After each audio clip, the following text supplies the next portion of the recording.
Hello everyone and welcome to this short presentation on preparing to learn.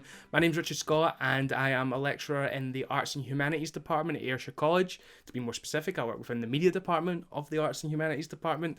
And my email address is richard.scott@ayrshire.ac.uk. So if you have any questions about the materials you see here within, feel free to contact me and I will get back to you as soon as possible. So with that said, I'm just going to crack on and hopefully we'll get through this in no time at all.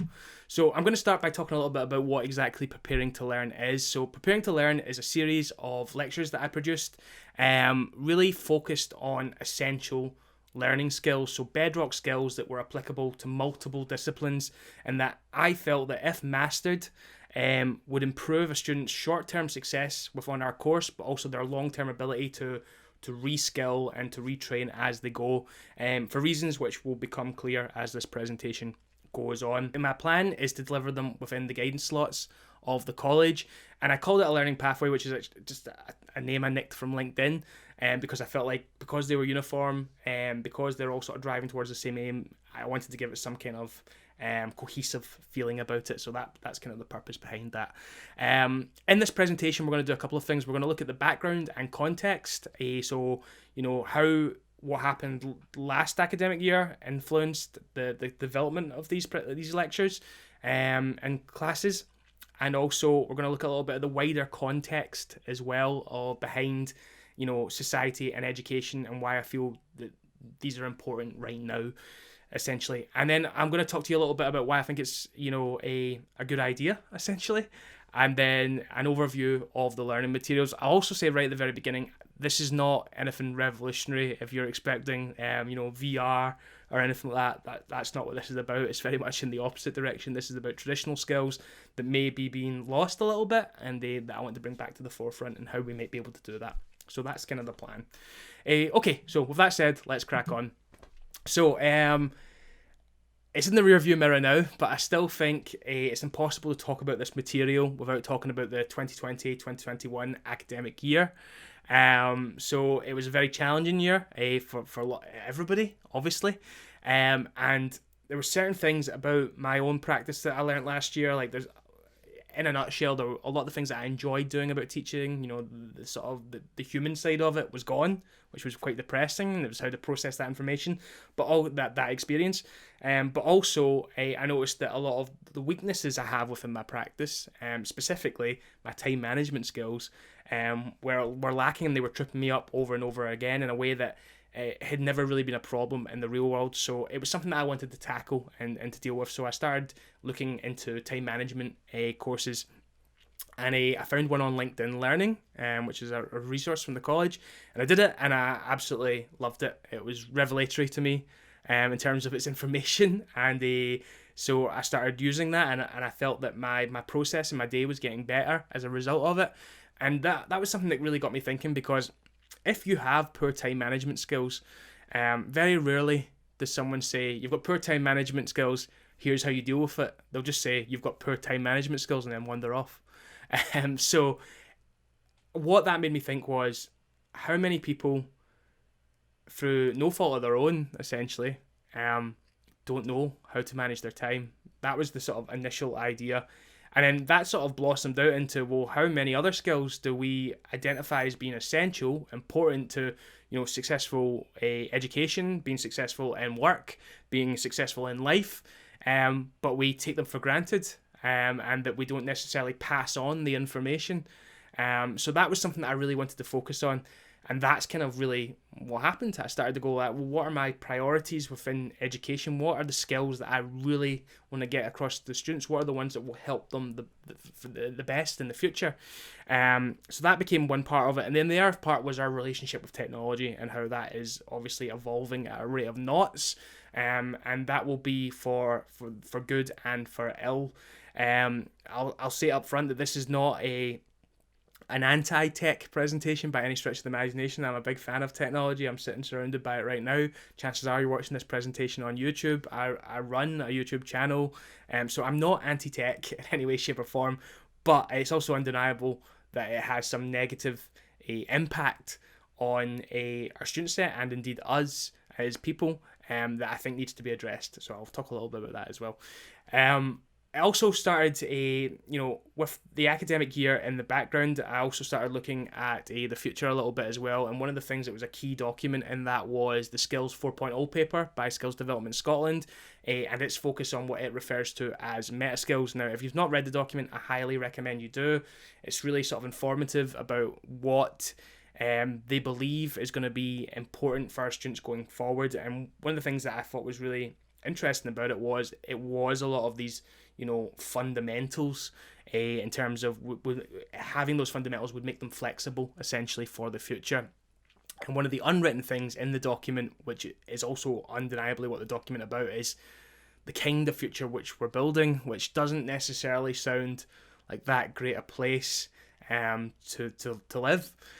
So that kind of impacted how I thought about, well, how do we prepare students for an environment like that? How do we prepare students for a really uncertain landscape and give them the best opportunity to succeed in it?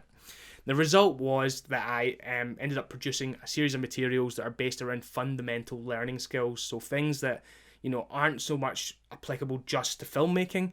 They're applicable to learning, and by grasping these fundamentals, that you should hopefully then be able to put that knowledge into use to learn pretty much any subject that you want, the sort of the basics essentially.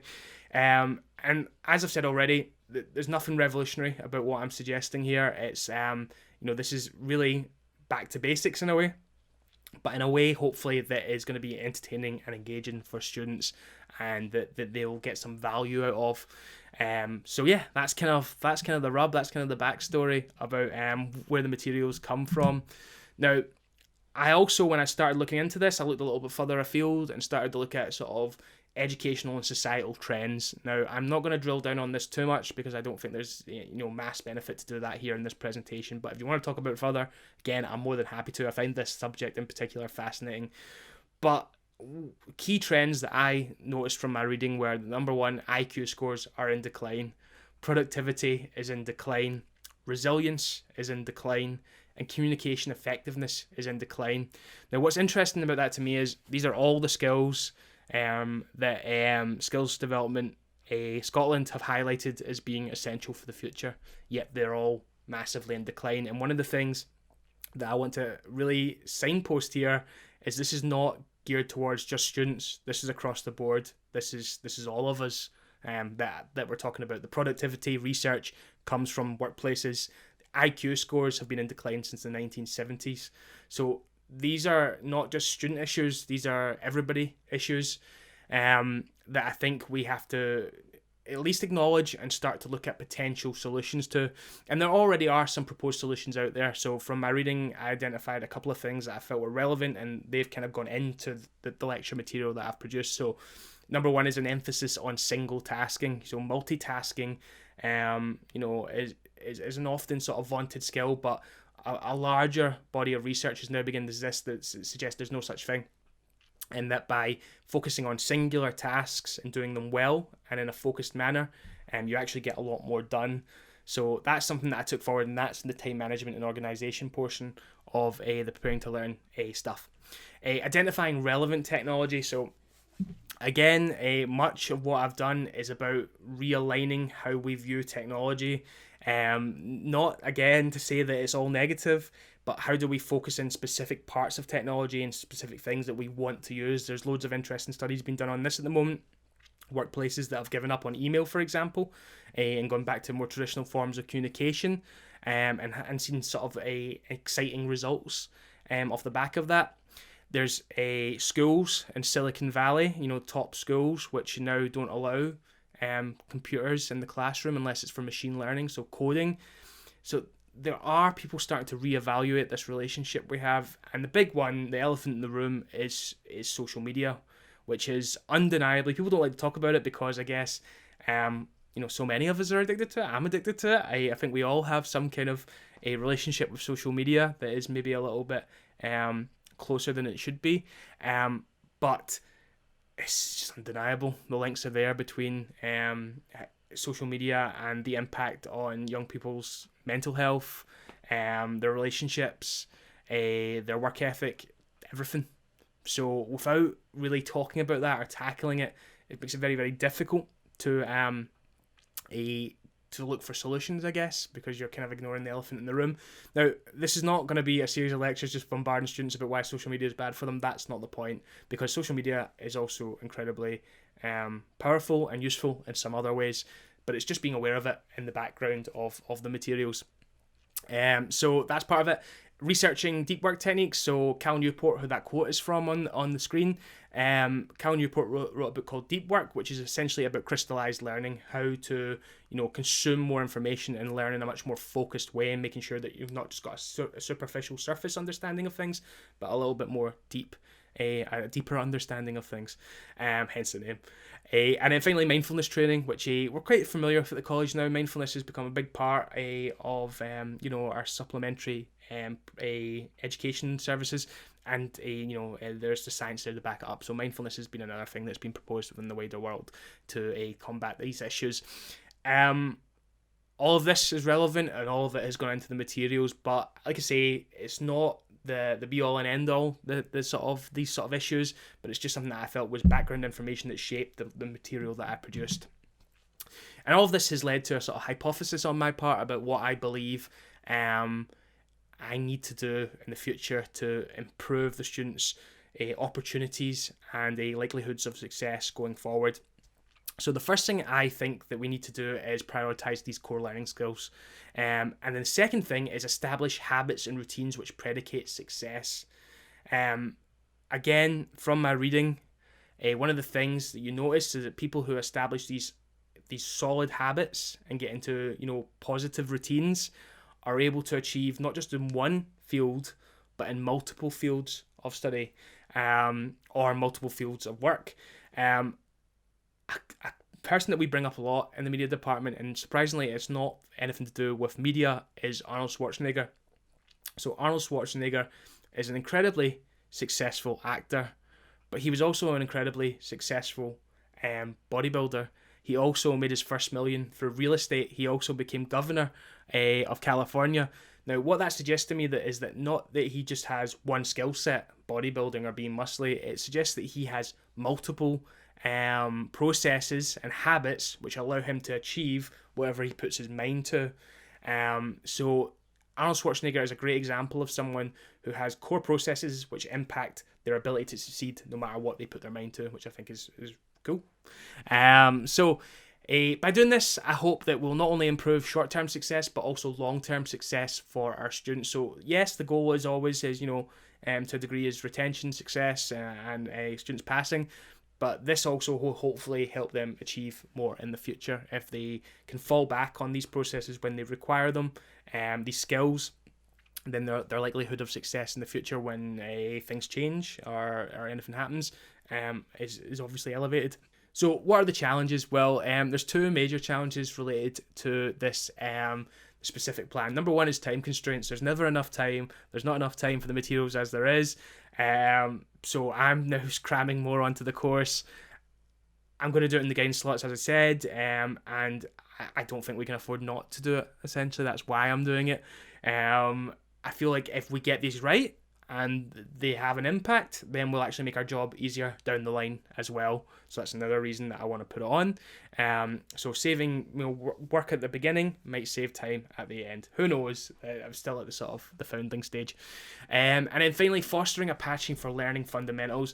It's undeniable that if a student turns up and they have signed up to do filmmaking or whatever subject they have chosen to sign up for, that when you start talking to them about something that's quite removed from it to a degree, that they might be a little bit hesitant to get on board, and they might not necessarily see the importance of these underpinning skills. So one of the key things, and one of the things I've spent the most amount of time in, is how to make that applicable, relevant, and engaging. And I'll talk to you a little bit about that when I get on to talking about the presentations and what's contained within them. So yeah, that's kind of the challenges and what I believe we should be heading towards, which is developing these core learning skills. So what are the actual lessons? Well, there's 6 of them at the moment. I think there's likely going to be 7 by the time that they're done. because I'm going to add one on writing, I think, which I've been putting off, but I need to get it done. So there'll probably be 7 when all's said and done. But lesson 1 is based on tools of the department and what we're going to be using going forward.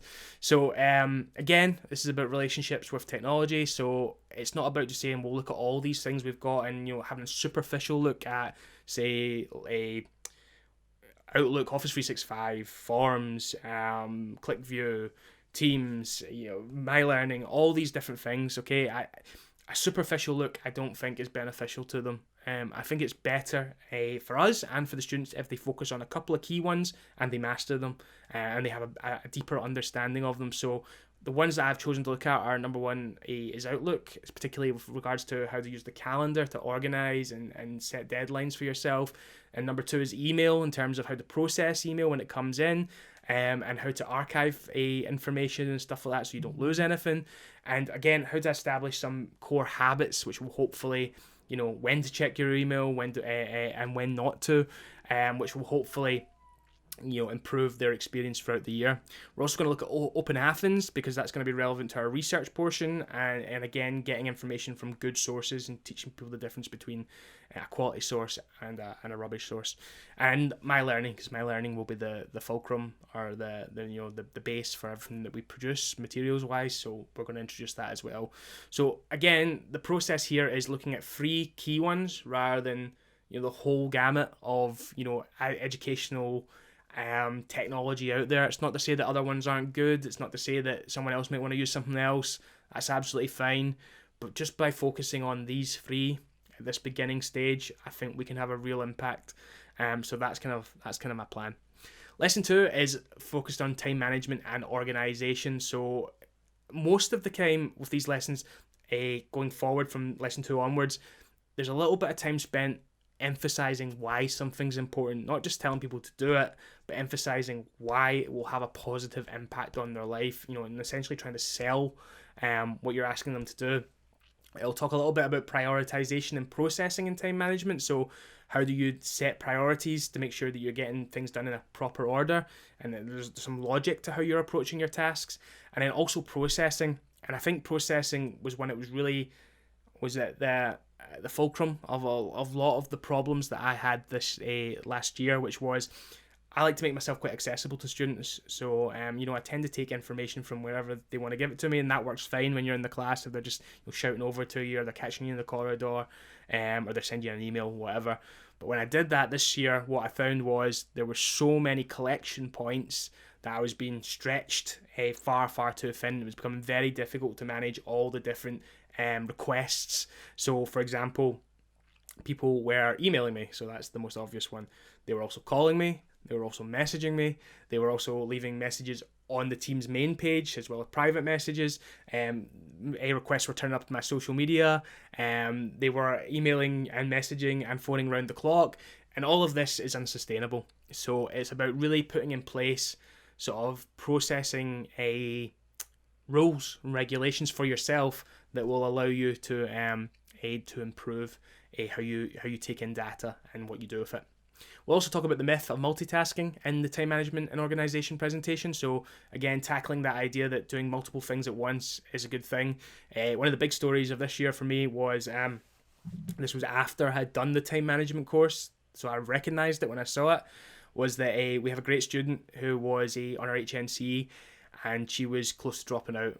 And when I spoke to her, she said it's because there's just so much to get done. There's so much to get done. And then when I started speaking to her more, and knowing that she works, I was interested in why she was struggling to get so much done. And then when I spoke to her, turned out she was doing an hour on this subject, and then an hour on this subject, and then an hour on this subject every day. And as a result, she was making tiny little gains, if any, each day. And it was really, sort of slowing her down. Studies have shown that you take 20 minutes to get into sort of the flow of any one task. So that's 20 minutes to get in. If you're only spending an hour on it, that means you're only getting 40 minutes for that hour. Now, that's assuming that the phone doesn't go. That's assuming that you don't get a message on Teams. That's assuming that no one likes one of your pictures on Instagram and distracts you. That's assuming nothing comes on the telly. Because if one of those things happens, that's going to break your flow, and then it's going to be an hour, 20 minutes till you're really back in the zone again. So it's an inoperable system. One task at a time, I believe, is the route forward, and it's certainly something I'll be promoting on all our courses. Next up is tips and techniques. So we will look at various different systems that you can put in place and how they can hopefully benefit your organizational and time management skills. Again, the time we're working with here is going to be finite, so it's not so much about mastery after one lesson. It's about looking at the potential things that can impact the student and how they might be able to benefit from them. Next up is classroom and lecture skills. So again, the idea that there's an expectation of knowledge, kind of like what I was saying about time management. So there's an expectation when students come into the class that they know how to behave and how to understand what they're supposed to be doing during a lecture. And I know we'll sometimes say things like take notes or do this or do that, but there, again, a lot of the why is missing. Why do we do this way? What is the importance of lecturing? Why is this a good way of exchanging knowledge? Why is it better to sit through a lecture than it is necessarily to do something, a different method? This can be explained. There's valid reasons for all of this, but we very rarely take the time to actually explain it. So that's part of that lecture.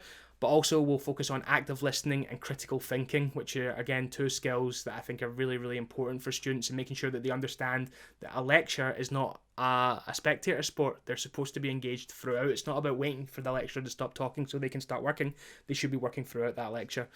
And then one of the ways that we'll give them skills to make better use of that time is by looking at note-taking systems, and in particular the Cornell method, which after doing a little bit of research, I personally felt was the strongest method for applicability to the kind of material we teach. So we're going to look at the Cornell method. They're going to give it a go in the class, and hopefully that will set up good practice going forward. And then we're going to talk about the whys of classroom etiquette. So etiquette is incredibly important. It used to be used to stop wars, essentially, and likewise that sort of ability to stop conflict and to promote peace is useful in the classroom. So again, we'll talk about why etiquette is in place. Next up is working in teams, where we're going to talk about why working in a team is important. We live in a much more individualist society and a much more on-demand society. We go to self-serve checkouts rather than to checkouts, traditional checkouts anymore. More people watch films at home than they do in a cinema. We're used to having things our own way. And while that's wonderful in some ways, the downside is that when we have to come together, when we have to work together, it's much more difficult. I would imagine that having worked the way we have for a year, when we get back onto campus, when we start doing things and students will be the same, that there might be some friction because everyone will have established their own ways of working, and it can sometimes be quite difficult to put things aside once you've got into a routine. So I think it's important we explain why teams are important, how ultimately, from caveman days up to now, our ability to work and function as part of a society and as part of a team has got us to where we are. So it'd be mad to give up on it now. So we'll talk about what makes a good team player, and really drill down on the fact that it's not about being the smartest. It's not about having the best ideas. It's not about being, the leader. It's about essential dependability and reliability, things that I'd imagine if you're watching this you would like to have in a student or in an employee, much rather than having that sort of flair player who occasionally does something brilliant and then doesn't do anything for a while or isn't necessarily reliable. You'd much rather have someone who's maybe a wee bit drier, a wee bit more steady. So we're going to focus on why that is a skill set that's important. We'll also talk about how to conduct a self-evaluation. So we'll go over with students how to conduct a SWOT analysis of themselves and their skills and their weaknesses and how that could impact them when they go into teams. And then finally, this is something I want to talk about for ages because we do a lot of teamwork in our department, is handling conflict. Rather than ignoring it and assuming everything's going to be fine and then hitting conflict, what I hope to do is put in place a sort of process for when you get into conflict. How do you process what is happening to you? And how do you make sure that you're not at fault before you sort of fly off the handle? And how do you learn from that conflict? So in some cases, as we all know as lecturers, you put people into a group and it goes wrong, but they're stuck in that group. So the question is, how do we change their mindset so that once that happens to them, that it doesn't feel quite as pointless. It feels like they're still getting something out of it. And I think one of the things we can do is teaching them about handling conflict and how they can grow as a person through a tackling it, essentially, not necessarily, directly, but how they tackle the thought process, what's happening to them. Next up is research and reading skills. So again, something that might sound really, really simple to you and I, but the benefits of reading. So why reading is good for you, not just in terms of your intellect, but also your mental health. Talk a little bit about how to establish the habit of reading. So it's not so much about getting them to read, the Argonautica, or any ancient Greek poetry or anything fancy pants. It could be Harry Potter, it could be anything, but understanding that by establishing that habit, establishing that routine, they're not only helping themselves short term with regards to their intellect and their mental health, they're also helping themselves long term. Reading as a skill is in decline. Less people read now than 10 years ago, 20 years ago, and it's going only one way. However, the people who do read and who learn to master that skill and consume information in this manner are much more likely to make a success of life. So it's important that we get back to that in some degree. So I'll be trying to promote reading as much as possible. The other side of that will be looking at research processes. So how do you find material, or information literacy essentially? How do you find the right material? How do you process it once you found it? And how do you make sure that you are doing so in a sort of scientific manner? And on the back of that, we'll also talk about the Harvard referencing system, which is something we already do. But again, I'm just going to connect it and make it a little bit clearer and spend a wee bit more time explaining the whys rather than just do this. And then lesson 6, which is mentality and well-being. So we'll talk a little bit about establishing what is called a learning mentality, and the idea that when you face challenges or face opposition in some way, that you get something out of it, that you continue to learn, that you continue to develop. And we'll also look at anti-fragile theory, which is something that I'm a big fan of. And again, that's really to do with the sort of idea of that future, that sort of Terminator 2 future that Skills Direct Scotland are hinting at, and the idea that you don't know what's around the bend, you don't know what's coming, so how do you best prepare to deal with the unknown? That's not the best explanation of it, but we're almost there, so let's push on. Identifying threats to your well-being. So again, not just a technology, but there's loads of threats to our well-being. You've got, for example, social media constantly bombarding you with advertising, constantly showing you lives that look better than your own. You're watching maybe too much television or something like this, or you're doing various things that could potentially harm your well-being. So identifying threats to your well-being is one thing, and then establishing good practice, how to look after your own mental health, because ultimately it is your own responsibility. So trying to teach good practice in that way. And then that's kind of it, to be honest with you, in terms of the course and what it covers. A detailed look at some of the content. So the lectures are pretty straightforward and kind of follow traditional pathways. So they all open with an introduction which outlines what will be covered in each lecture. And then the only difference, I guess, is that they will also, because it was so important to my development of the materials, that I've included the meta skills in the opening slide. So, we'll talk a little bit about communication, feeling, collaborating, and leading, and I'll be saying when we're working on something, these are the meta skills that you'll be learning as a result of going through this process, and just trying to reinforce it to them that they're part of something larger. It's not just, that we're working on teamwork skills, we're actually working towards something bigger and something grander. With regards to how we engage people and something that could conceivably be seen as quite dry, so, time management doesn't sound like a roller coaster ride.